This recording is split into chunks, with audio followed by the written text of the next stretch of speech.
Ladies and gentlemen, welcome to the Common Unity podcast. This is episode number 24. This is the Squid Game. I am your host, Brendon Ruby, and today I have my friend Josh Cunningham on the show today. We're going to talk about the Squid Game and the symbolic representation of the characters in the game, the meaning behind the game, and actually how you can make some positive change in your life as a result of watching one of the most gory films that's out there right now.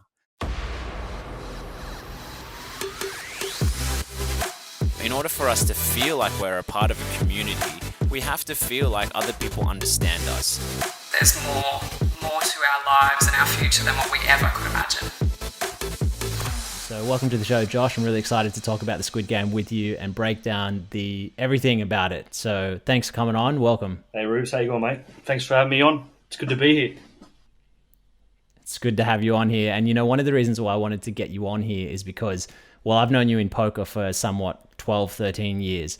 And one thing that I actually was really, I liked about you when I used to play poker as a kid was I used to be the one to be at the table just playing as many hours as I possibly could. And you used to kind of come in and you'd scope the field and you'd sort of be watching for a little bit. And then you get in there and you just, you do your thing. Yeah. And so to me, I just love that you have this approach where you really think about things from a game theory point of view and you want to use as much information to capitalize. And so when I started thinking about the Squid Game and then you made a comment on my thing, I was like, I got to get him on here. It's going to be really cool. Awesome, man. I'm the degenerate that just jumps straight into the game, just so you know. No, you take me back a bit there, mate. I definitely have some memories sort of, back in late 2000s, playing at Star and seeing you come into the scene as a young fella. And, I talk like I'm a little bit older, but I'm still quite young myself. But sort of that hybrid of the new school, old school thinking. And, it's good to see you go on with your poker and do great things. For me, poker's always been recreational, but it was always a bit of a journey in terms of learning and strategy and metagame and just the challenge of poker. I really enjoyed that. So while I've sort of moved on to other things, definitely don't mind I guess a couple of games of Omaha here or there. So no, it's good. Yeah, man. I just think that poker is such an interesting, let's call it juxtaposition when you look at TV shows like the Squid Game. And I've been watching Money Heist, as I told you, and you guys have been, my beautiful community have been sending all these other ones like Dark, which is a German one and whatnot. I've got a long list of things to get into, but I think that I don't think I've met a poker player that doesn't like the Squid Game yet. And there's a lot of reasons why, and we can get into that today. Yeah, cool. Before we get into things, guys, obviously this is a spoiler alert because we're going to be talking about a lot of things that are going to spoil the entire thing. So if you don't want that to be spoiled, go and watch the entire Squid Game and come back and join us. But we're going to talk about some things in particular. I mean, we could be chatting on this for hours, and I've listened to some things myself, and there's just endless amounts of things to break down about this. I'm interested in, as people would know, the psychological side of things, the social side of things. I'm also kind of interested in the authoritarian side of things as well because of what's going on with this just pandemic. And then lastly, I want to kind of talk a little bit about the spiritual meaning behind this, because if you think you're not spiritual and you like things like the Squid Game, then perhaps we can change your mind on that and why you might like these types of things. So it's kind of interesting to me. So you ready? Yeah, I'm ready, mate. Let's bring it on. Let's get into it. So one of the first things I wanted to talk about is Gi-young. So he's the protagonist. We all started watching him where he was this degenerate, where we didn't like him. What were your first thoughts of him when you watched him? Yeah, I mean, obviously that opening scene where he's betting on sort of Korean gallops or whatever, and carrying on like a bit of a pork chop there, and down to his last 10,000 won, and he gets out, and he gives the teller some money. So I guess he's a bit endearing in that fact that while he's desperate, he's sort of got this endearing factor about him, which you sort of, you're attracted to, I guess, a little bit to know a little bit more about how that's going to play out. And you get to see a little bit more in that with the family, with him and how that plays out in the future. So, he's obviously a lovable character, and you obviously want to root for him. He's sort of the underdog at the end of the day, Number 4, 5, 6. He's the last man. He's the last man in. So everyone's sort of fighting for him in that regard. Yeah. Yeah, and so you're into a bit of horse racing yourself, and you know a fair bit about the industry and gamblers as well, and so do I. I know a lot of gamblers, and I am myself a gambler. Absolutely. So, yeah. Well, past gambler outside of poker, but anyway, that's a different story. But I'm interested to know, I mean, you mentioned that he's got this degenerate side to him, but he's also got this really sweet, loving side to him. So that's what kind of captures you, right? Yeah, absolutely. And I think people who maybe play poker or sort of are into gambling can relate to that because, in my view, I think that gaming can be a bit of an escape from your life or things that you have going on or what have you, or it's entertainment if you would, right? So I think that with the characterization of Gi-hun, I think that he's sort of he's definitely spaded as a gambler, but he does have this soft side and he has a sensitive side, and I don't think the two can be sort of intrinsically matched at the end of the day. You know what I mean? There's people just like to go and do things and be entertained and have fun, and if that's destructive or non-destructive, that's one sense. But they're still people at the end of the day, and they still have feelings, and I think sometimes they can be merged, but they also can be separated. So. I listen to Russell Brand a lot because I think he's a pretty good icon when it comes to people with addictions, and let's call it the degenerative, person that Gi-yong represents, right? Yeah. And his point of view is very interesting because, and I think it matches up with this idea of empathy and this person still being a real person. For me, like most people I've met within this industry or of the degenerates, they are the most empathetic people actually at heart. And I work with poker players from a psychological peak performance point of view, and a lot of the time like insecurity things come up and they actually don't want to harm other people, yet poker is a platform where you have to harm someone in order for you to benefit. And that's what happens in the Squid Game. Isn't that fascinating that people can show empathy, but you might have to play a $3,000 or $5,000 pot against somebody, and that to somebody that might mean something, to somebody it might mean nothing. And I think the Squid Games also has a bit of contrast here with value and worth and what have you, and playing the game against other people for value, as we see that play out in the series with the money being added and the chances of you getting that money increasing while the players decrease, right? So, yeah, I said this to someone the other day. I was thinking the perfect example in poker is if you are on the money bubble, we call it. So it's like one player before the payout starts. So the next person out gets nothing, and the next person might get the minimum payout of, let's say it's a big one, like $10,000. Now imagine if you were in a hand with, let's say it's your friend, okay? Would you go hard and try and win that pot and bluff that person knowing that that's a profitable play? Or would you go soft on them? And then you start thinking, all right, if it's my friend, no friends at the table. Correct. But what if it was your brother? Yeah. What if it was your father? Absolutely. Or your mother? Yeah. Then it must change somewhere, right? Yeah, that empathy view on how you viewed each character could potentially affect your decision making, right? And yeah, definitely in the a bubble of a poker tournament, that one marble is worth quite a lot, right? Absolutely. And I think, okay, so let's get on to how, in the first episode, one of the things that captured me, which I thought was pretty pivotal to make me keep watching, was the moment where they were, playing red light, green light, and Gi-yong falls down, and who catches him but Ali. Abdul. Yeah. Ali, Ali Abdul. Yeah. I've actually got the list of names here, so I don't butcher them. So Ali catches him, and I don't think it's a mistake that that's the only Indian. Well, not Indian. Sorry, I shouldn't say that. But that's the only other person that's not Korean in the show. Yeah, he was an interesting character in that regard. That he was sort of an outlier, wasn't he? But he sort of did try to fit in as well with what was going on in terms of the subgroups. But yeah, he was definitely an outlier in terms of his representation, I guess. Yeah.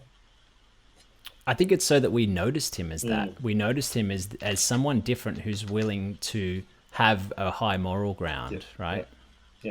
Yeah, that was, they could have been all over there. Could have episode 1, series 1 done. I know, right? Like, I mean, there's so many moments where Gi-yong was done. Yeah. But this comes back as I think I've gotten ahead of myself here, but I want to come back to like looking at the idea of when you watch a movie or when you watch a story, one thing that captures you in from a psychological point of view is that there's a reason why there's a protagonist. And that's because that's who you get to play out in the story. But every character in that story, from a psychological point of view, you actually have multiple parts to you. And so when you see all these different things play out, that's different parts of you playing out. Yeah, I agree. So someone commented on my thing saying, which character are you? It's like, well, I'm a different person when I'm with my mum and with my girlfriend and with my friends and with my doctor and with, the coffee shop person. True. You show different parts of yourself. Yeah. And sometimes you're with people who you don't really care about, and you're playing a poker game and you're out for blood. It's that relatability, isn't it? You can see certain traits in certain people, and absolutely. Each of these different characters, Ali, Gihun, even Ilnam, they all have different character traits, and it's you sort of identifying in, those traits in them. Yeah, I can agree with you on that.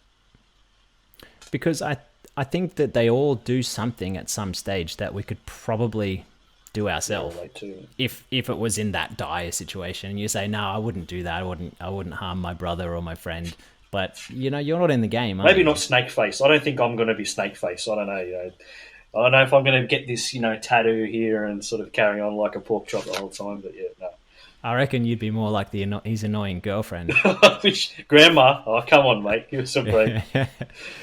Oh, dear. But yeah, like I think that what's his name? Duxu. What's his name? Duxu. Yeah, okay, so Duxu, like that part of us is some like innate aggression. Yeah. Innate aggressive character inside of all of us, and I think when we're very young, that gets kind of tamed. Because I don't know if you've ever looked at any 2-year-old boy before, but they're in their terrible twos. Yeah. There's a part of us that we get born with, good and evil. I mean, this is written all over the scriptures in every sense. Like there's yin, yang, good and evil, all that. Yep. So I think that you look at Snakeface and you think, oh, no, that's never me. Yeah. But there's a little part of you that could be that. Just check my neck here. No, yeah, no. That's, I it's heard true. The snake is actually not a real tattoo. Yeah. I looked at Oh, really? Is it? Oh, he's done well then. Not real. Yeah, no, I guess, I think this also, your fears also might play out in other people, that you don't want to be like that person, or you actually don't want to, be represented with people like that or associate with people like that. So you immediately associate, they're an enemy, or they're bad, or, they're not someone that you're aligned with, in your mind. So, yeah. Because there's a lot of parts of every character that I think you'd like to think you're like them, but you're not. And the shocking moments in the story are when the characters that you do like do things that you would not like them to do. Yeah. True. Like he's good friend, his good buddy, Sang-woo, that's it. Yeah. I'm glad I got you here. Yeah.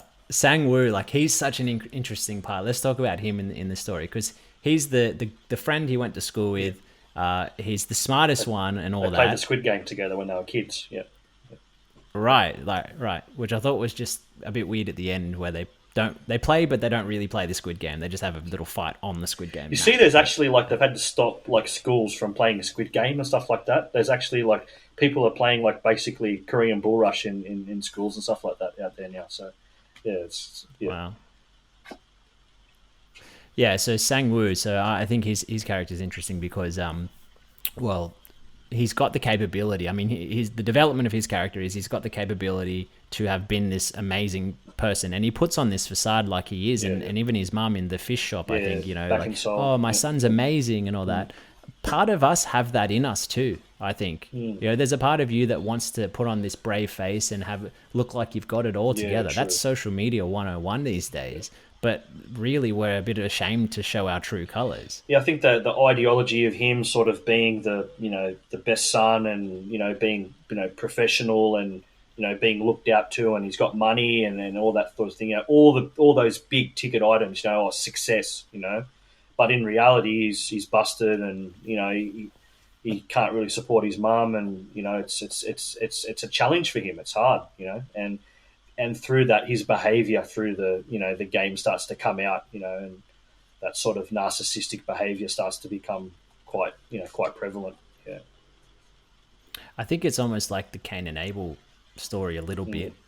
You've got one who's craving attention and one who's not, and then the one that gets jealous and greedy. I mean, a lot of this stuff is coming out in all different ways with all the relationships. I think even the cop and his brother, there's a bit of that going on there too. Yeah. Yeah.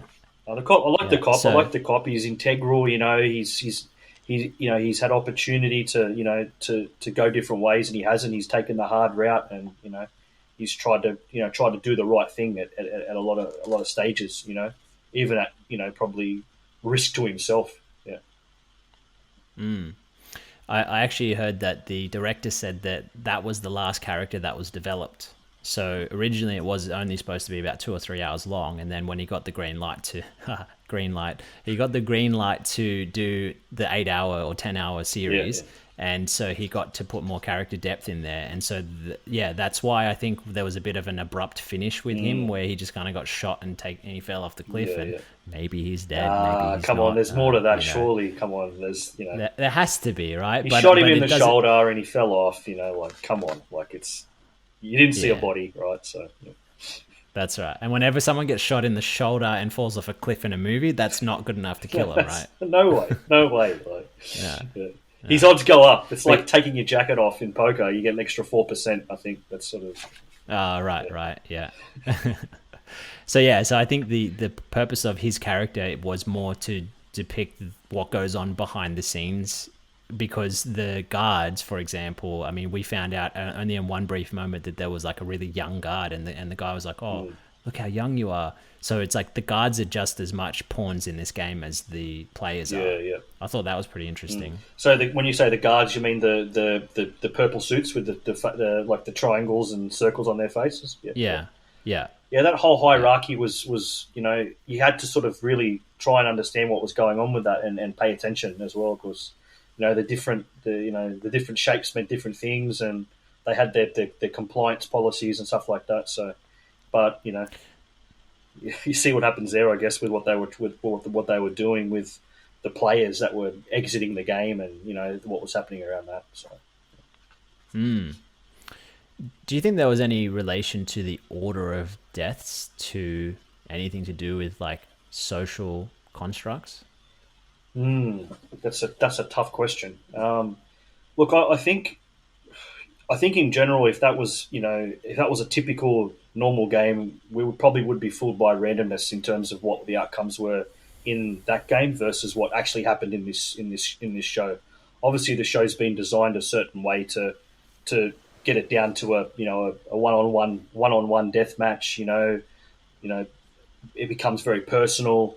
I think if it was 456 people in a Korean island somewhere, I think it would be more random. Is what I honestly believe. Yeah. So yes, I think there are probably some constructs there. I mean, Grandma and Snakeface and how they go out. That was obviously preordained. Gi-hun and Sang-woo, again, same story. But the other characters, probably not so much. Maybe the two birds who went head-to-head in the marbles, that sort of shows you a little bit around, the person who's got something to look forward to versus the person who doesn't have something to look forward to, and those aspects. So, yeah. I love it. There's so much depth to it. Like, I actually truly don't think there's any accident as to how this has just become such a phenomenon in, well, let's call it 2 weeks, but really it was like 13 years to become an overnight success, as they say. Yeah. I want to know what you think about the, let's say, similarities or differences with other very famous stories like the Hunger Games. There's Saw, there's Hostel. Like, it's all very similar with the same idea of moral and ethical dilemmas. Correct, and also the idea of the VIPs and things like that. Like, why do you think this is so different? Well, I said to a friend the other day, I said, have you seen Squid Game? And he's like, no, I haven't watched it. I said, and he goes, tell me what it's like if I'm going to watch it. I said, mate, it's basically a Saw meets Hunger Games is probably the best way to explain it. And he was like, oh, wow, I've got to watch that, So, yeah, I think definitely people are drawn into the emotional and psychological battles that happen in stories, and how you perceive it, and then how you come out the other side looking at it, going and how you interpret that to yourself. So I think Squid Game does a lot of that. It's a bit of a mirror sometimes, as you were saying before. You can sort of see yourself in other people, but you can maybe see other situations that you've been in life. Maybe you've breakups, or things have gone right, things have gone wrong, whatever they might be. So I think that these storylines are very good at sort of playing that back to you, and then how to then sort of crawl out of adversity or come out of things as well. So yeah. And then it's sensationalized with the blood and guts and glory. I mean, which is it can be a bit much, but I think that's just. I think we're desensitized to it now, Brendon. I think in the today 2021. If you looked at if you were to play Squid Game in the year 2000, it would be highly controversial. Whereas today, I don't think it would be. It's accepted. People they're normalised to that violence. They're normalised to someone being shot in the head or something happening. So I think there's a bit of desensitivity in our society around what that portrays and how we portray it. Yeah, I was listening to some discussion from Hollywood, let's say, on this, and they were just saying, well, look, Hollywood has a line that they haven't crossed yet, but that's why now all this, they call them, I think it's like, they've got K-pop for like music, but then there's like K-film or something, and so it's basically stands for Korea, but like it's giving these other cultures a chance to really flourish their narrative, like their storytelling. It's a bit shocking to us. I mean, like I said, I've been watching Money Heist, and that's Spanish, and then this one's Korea, and then you've recommended a German one to me, and it's actually really opening my eyes up in a lot of different ways because there's more to the world than the Western one, believe it or not. And mate, watch them in their native tongue, because there's definitely like a difference in sort of the dub and then the actual actors' like portrayal of it. So I mean, Dark, heavily recommend watching Dark. I mean, that was amazing cinematography, great storylines. Sort of, it's like a German Back to the Future. It's amazing, man. Like you're gonna. I literally know nothing about it. You got 10 seconds. Tell me what it's about. It's a German Back to the Future. You're gonna. I could have saw that one coming. Yeah, it's great, man. Like it's really good. Did you like Back to the Future as a kid? Like I don't know. To be honest, this is gonna show your age. It was before my time. Oh, come on, man. Seriously, I never watched it. I'm 1990, so 83. So yeah. Okay, there you go. Okay, let's come back to my favorite Squid Game. Squid Game. My missus is so annoyed because I haven't stopped talking about it. Right. And so I was like, look, I'll just do a podcast, and then you don't have to listen to me talk about it anymore. I'll talk about it with other people. So what do you reckon about like the game selection? Like you had all these characters sort of knowing that they're going to play games, and the end outcome was one player was going to get all the loot, so to speak. But what I found really interesting was the fact that after the first game that the majority of people actually decided to leave. But then you look at the numbers, and then majority of them came back anyways. So the people who left, there was more people who came back than there was who left. And it was just like, well, did those people change their return mind? Rate was like, did they change their mind? Wasn't it 93% the return rate? Yeah. That's pretty high. So right? There was 49 on the vote, and then it was 93% turned back. So there was a subset of people who decided to leave and then decided to come back, knowing what they were in for. That was for me. That was interesting. Yeah, I think what that was they were initially shocked because they did not know that they were signing up to a death game. Yeah. They thought it was some trivial game. Yeah. And then when they saw what happened, they were shocked by it, and half of them wanted out. Then when they went back to their real lives, they realized that their real lives were just a mess and all that. So the desperation brought them back. Yeah, and look, this certainly comes back to the idea of greed and gluttony and desperation, certainly, and probably there's a bit of natural selection going on here. There's certainly room to talk about that in all these games. One thing that kind of it's not clear to me is you said that there was only one winner, supposed to be one winner. Was that ever made explicit? Because I don't remember them ever saying there had to be one winner. I thought they kept saying, because remember how like Ali and like they said, we're going to get out together.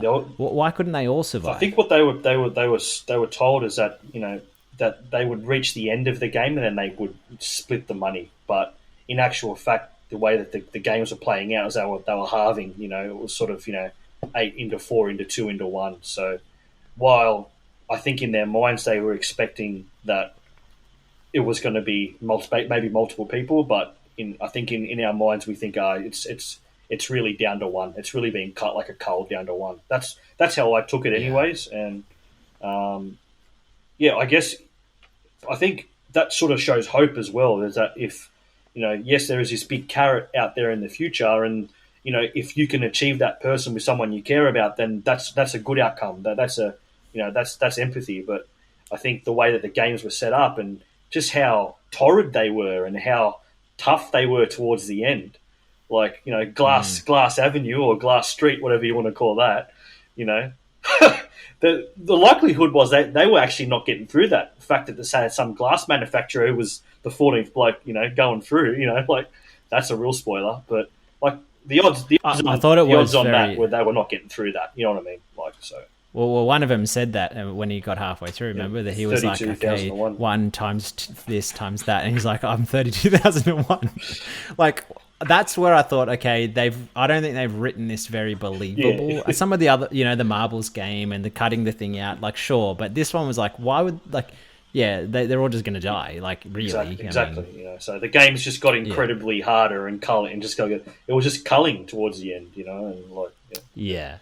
Which then I think it was about that time they introduced the VIPs and made light that it was set up for people to bet on things, and then it just proved another side of greed, gluttony, and elitism, just pure elitism. Elitism, that's it. Yeah.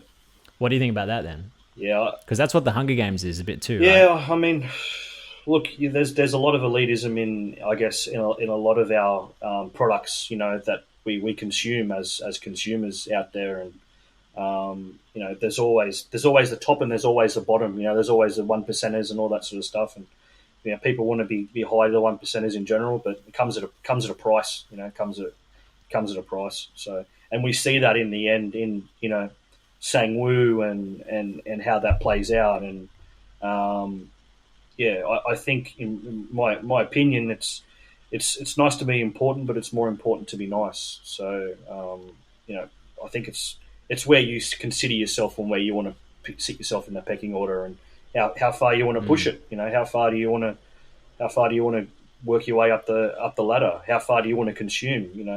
It's really up to yourself. Where do you feel comfortable? Where you feel comfortable? Are you happy just to play safe and live your life and have good happiness and family around you, or do you want millions? Do you want that carrot in front of you? Because you feel like you'll get more from it. And I think Squid Game brings a lot of that out. Is that the people in the game are looking for better lives, and they want to chase that carrot, and that 4.56 billion at the top of their heads was that carrot. And as you said, 95% of them come back. So they thought that was I could improve my life by having that chance of getting that, and I can then have all the money in the world and take care of all the resources I need to in the world and all that sort of stuff. But it's come at a price. It's come at a cost. Yeah, and ironically, I suppose, like when we fast forward to the end of it, Ilnam's there on his deathbed, and he says, "Oh, no, you know what? No, what a prick, eh? What a prick." I know.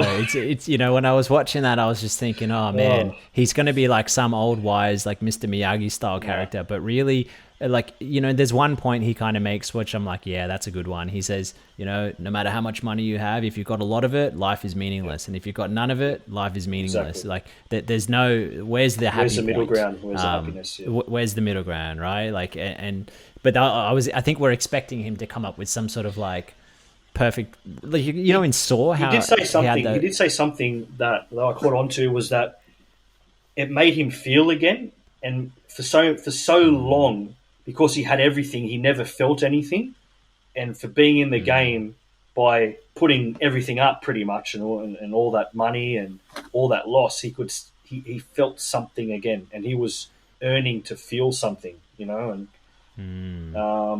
I think that's why he did it in the end of the day, because he just was he didn't feel anything, maybe through his he was a narcissistic billionaire at the end of the day, and he had one last try to feel again, but the games were going for so long, so maybe on contrast there's probably an argument to that, but for me, on his deathbed, he did say that he just wanted to feel again, so he'd lost feeling. He'd lost feeling.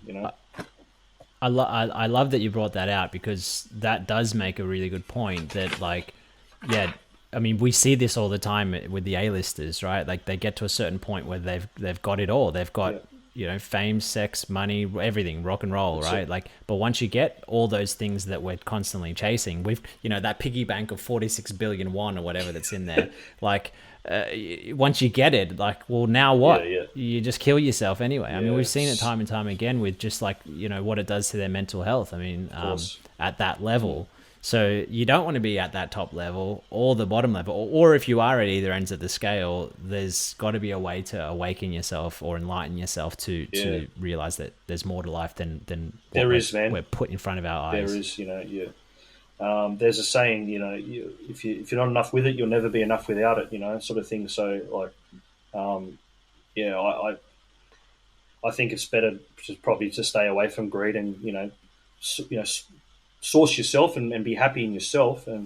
But if you keep chasing that carrot, it's always going to be, there's always going to be another carrot. There's always going to be something else, and then you become desensitized. I think that it's a point where I'd like to elevate this discussion to the idea of, well, I don't think you can really eliminate human greed. I don't think from an individual level we can just get rid of it. Yeah. It's one of those traits that, like I said before, you have, I think there's like 5 main personality traits, but then there's also so many more hypotheses, and psychologists have been debating this for years about how many parts of your psyche there actually are. Greed's one of them, gluttony is one of them, lust, love, empathy, like all these different things. So what you want to do is you want to find a way where you can elevate the good ones and kind of just keep the other ones at bay. Like I said, you got a terrible 2-year-old who's tearing up everything. You don't just let them do it, because then they end up doing that for the rest of their life. You've got to control them, and you've got to balance. Give them games to play that they like, that are friendly, and teach them how to play well and be liked and like other people. Oh yeah, right? Absolutely. Yeah, those evil themes, we want to bring them down as much as possible and promote the good themes. And we all go through that in our minds, right? Greed and the lust and all these things that you've talked about, and they all have different drivers. They all have different attachments. You know what I mean? If you've got resources, you feel invincible. You might have confidence. You know what I mean? But on the back end of that, it desensitizes you. So, and then if you have emotions and you have good relationships and good feelings, and that's important, and that can be more important than whatever you were chasing from that fame standpoint. So. Interesting. So I think that, because I do work with people from a mental health point of view, I think that on an individual level, because it's, you can look at socialism and on a grand scale, and it's just a numbers game, right? But then when you look at each individual, they're an individual soul that's worth care and love and giving all those as well. Sure. But so my aim and my kind of mantra of what I'm doing with my life is to try and educate people to find different ways of channeling the organic experience of life so that they can make the most of it. And so, like I said, I don't know if you can fully get rid of greed, but how can you replace the carrot from, let's say, something superficial or material like money to something more meaningful? Like, how about the greed I want is so much love in my life that I'm going to do anything I can to make that happen. And usually if you want love, you got to give love. Correct. Yeah. So I'm going to love as many people as I possibly can for a week and see what happens. Yeah, definitely replacing that sort of, that idealistic sort of, pot of gold at the end of the rainbow with something that's actually meaningful in your life and something that's meaningful for you and the people around you. Yeah, that's very powerful, Brendon. Yeah. Well, I mean, people tend to watch something like this and they think it's, it's just about money and greed for money. But I mean, money, if you have money and have good intentions with it, is it greed then? If you then use your 46 billion won to open up an orphanage in Korea? Yeah. Like, that's a pretty damn good thing. That's not greed in my opinion. No. So I think it was in the Bible that said that it's not money that's evil. It's not money that's the root of all evil. It's the love of money that's the root of all evil. Yeah, it's true, man.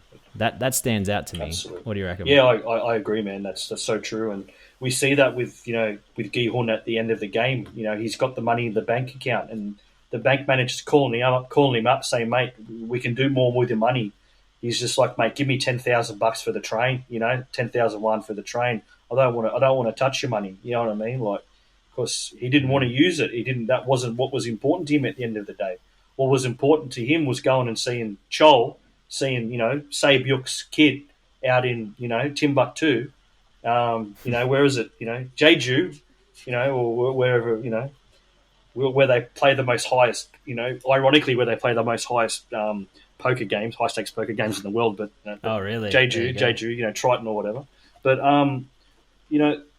he wanted just to go there and just look after the kid and make sure the kid was going to be okay at the end of the day, and ended up taking it to Sangwoo's mum, and doing all that. So yeah, I thought it was kind of funny how like he won the game and then he came out back to reality. And when he came out of the thing and he was just kind of there on the side of the road, there was a guy there saying, the coming of Jesus, and he was preaching and stuff. Yeah. And then they've kind of depicted him as the resurrection of Christ himself. So it's as if Christ has gone away and died for his sins, and he's come back resurrected. Yeah. And now he's got all this money, but he chooses not to use any of it, like you say. And now he's kind of numb. That whole episode is really dull because he's so numb because of the pain he's experienced. Gets his hair coloured. He's just like, man, I'll just change myself. Whatever. I don't feel anything. I'll just, I'm numb from that experience. Well, that's that's what I found interesting, because that's what I thought first, and then I heard the director talking about why he changed his hair, and he said the purpose behind him changing was his hair was not to say, oh fuck it, I'll do whatever I want. It was more actually, it was like a what do you call it? Like a public stance of I'm not going to be. Yeah, that's right. I'm not going to stand up to tyranny anymore. That's kind of, we see that change in the very last game because he kills. No, he doesn't. I've got the names here. Sangwoo. No, sorry. He doesn't. Sangwoo kills Sabyok. Yeah. Right? Yeah. In the three left. Yeah. When there's three left. Yeah. So bear with me. Gotcha. It's the names that catch me, Josh. But yeah. So Sabyok dies because of Sangwoo, and then they get to the last game, and Giyong is so livid that that's happened that something switches in him. We see his whole character changes. Absolutely. And he's out. He's just relentless. But then when he gets the opportunity to do the final thing, he doesn't kill him. So he still never kills anyone. He stays by all his moral codes, even though he's tempted multiple times. And Sabyok actually saved him a few times from doing that. And then now he's here. Yeah. So he dyes his hair red. When he dyes his hair red, then he goes and does the good thing for Sabyok's kid, and then he tries to go and resurrect his relationship with his daughter. But that's when he sees the guy trying to rope someone else in, and then he's like, "Oh no!" Yeah. And then he gets roped in. Good show, eh? Like, just an amazing show, That I think that the marble, like for me, that the whole culling and then the 3 down to 2, it happened really quick. Like, it was just like, wow, people are just going left, right, and center, and there's important characters that are going by the wayside. And then that last game where, Sangwoo, he takes a final stand and he goes, right, look after me, mum, and it sort of he bails Gi-hun out a bit, it bails him out. But did Gi-hun actually not kill anyone in the game? I mean, go back to the marble scene with Ilnam.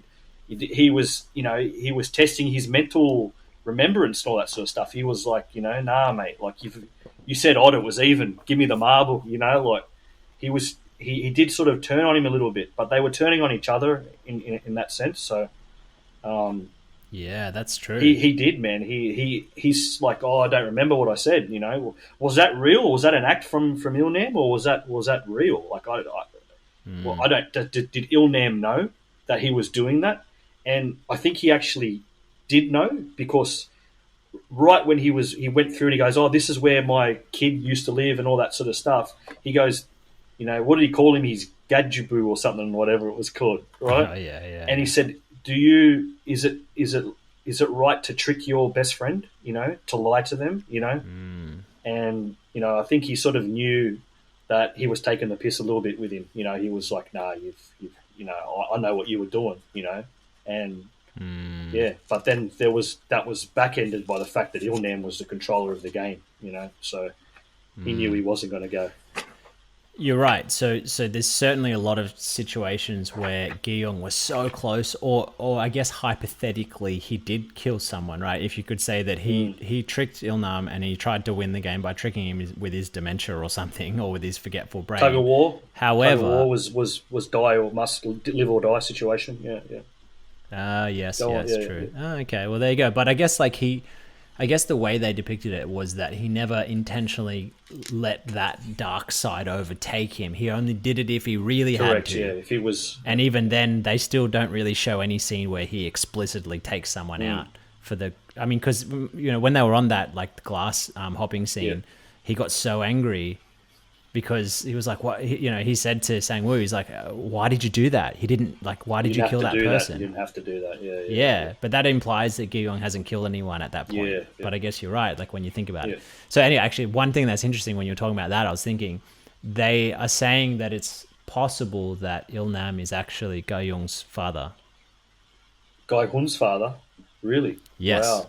Yes, so hear out what they're talking about. So in a nutshell, what they're saying is, well, Il-nam is number one. Yep. And Ga-young is 456. So what first and last. And then you also have the idea that, well, then Ga-young ended up lasting all the way till the end. You never actually see Il-nam die. Yeah. So that's the thing that captures you at the end.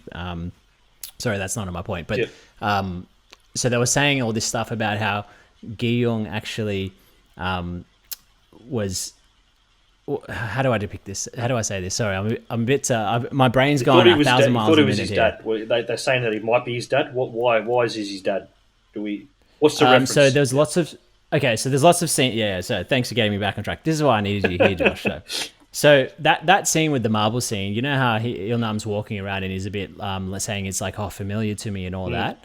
Gi-young says something very similar. Oh yeah, it's familiar to me too. Yeah. And then that was kind of it. That was the only one little thing they say in that. So it's almost as if they used to live there together in that neighborhood. And then they were saying things like, well, I mean, you never get introduced to Gi-young's dad at any point. We know that he's got his mother there who ends up obviously dying, but there's no talk of the dad. Where's dad? I think, where's dad in the whole? Yeah, you're right. Yeah. and there's also, Series two. if we look at society from, well, that's right. Like we also, if you look at society from a addiction degenerate point of view, we know that in the masculinity field, there's so much evidence that links addictions to lack of fatherhoods and families that have broken families, no father figure. Like it's written almost everywhere in almost every culture.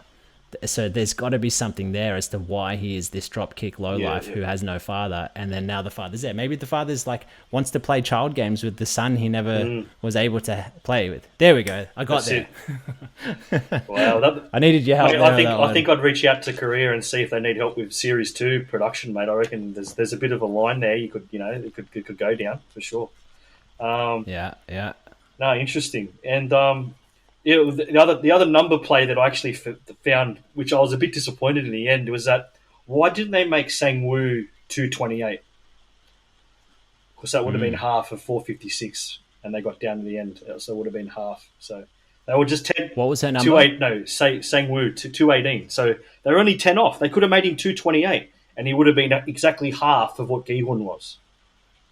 Ah, there you go. A little number play there, but yeah. There was a lot of number plays because apparently, a lot of 6s and 8s seems to come up a lot. There's 6 games in it. They played for 6 days. I think who was it? Sai Book's number was like 68, wasn't it? Yeah. Stuff like that. But anyway, look, let's wrap this up because I could talk forever on it, and clearly my brain's dying off here with my last comment. So let's come down to the final sort of comments of this. Like, what's your overall take from the Squid Game? Like, from how is this going to shape your life? Has it woken you up to any sort of epiphanies or anything with how you're going to live your life or view your life? I don't think there's any epiphanies or anything like that. First of all, I think it's highly entertaining, but I think there's some good lessons that can be derived from some of the interactions in the Squid Game, right? And I think it also teaches us a lot about greed. It teaches us a lot about chasing that carrot. When you get it, it might not actually be that that nice, flavorable carrot that you'd expect. Or that pot of gold at the end of the rainbow, so to speak. So, enjoy the journey and treat people well while you're on your way. And in a lot of the instances, a lot of characters, in the Squid Game, they got happiness through treating people well. The in the marble scene with Sai Byuk with Ji Young, she was able to do something so someone could go on. She was selfless. Sacrifice. Sang Woo, he sacrificed himself so Gi Hyun could get out. Even Grandma, took Snakeface out of the game, so he didn't create any more mischief for her and for others, which he was doing and clearly doing. So Ali, Sang Woong left him, with the fake marbles in the bloody marble scene, but he was helping people along the way. So I think what we learned from Squid Game is that the good people were the people who helped you along the way, and the bad people were the ones who took from you. Whatever they took. Yeah, I love that, man. I think that there's one key thing as you were saying that really has stood out for me is like, I mean, the good people in there who are kind of naive, they're the ones who tend to die off in these types of movies, aren't they? It's like they're too good, too naive. You need to have you need to have the good compass in you, but you also need to have a bit of bite in you. You're right. So that you can protect yourself a little bit. So true. And so, and I actually, that's kind of one of the things I like to live by. It's like you have the capability to stand your ground, but you use it for good. Yeah. Right, that's why you lift weights so you can feel strong. It's not so that you're going to hurt someone, but it's just to know that you could. Because then, if you could do that, what else could you do? And you could use that for good, right? That's why I say if you get the money, it's what you do with it that counts, not getting the money. Yeah, exactly, man. Exactly. It's a really good message. Yeah. All right, man. Thanks so much for jumping on here. I've really enjoyed this. I could certainly go on for another 5 episodes, or probably 10, the season is, and maybe there's a season 2. We could do it again. Let's do that. Let's do season 2. Let's do it again, man. That's all right. I'll see you next year then. Thanks so much. And everyone, thanks for listening. If you've made it this far, if you have any thoughts or comments, let us know because we're certainly experts in the field, so we'd love to answer them for you. But guys, I hope you enjoyed the Squid Game. Go and watch Dark, is it? Yeah, Dark's good, man. Dark, Money Heist is good. You're on a good show there as well, man. So, yeah.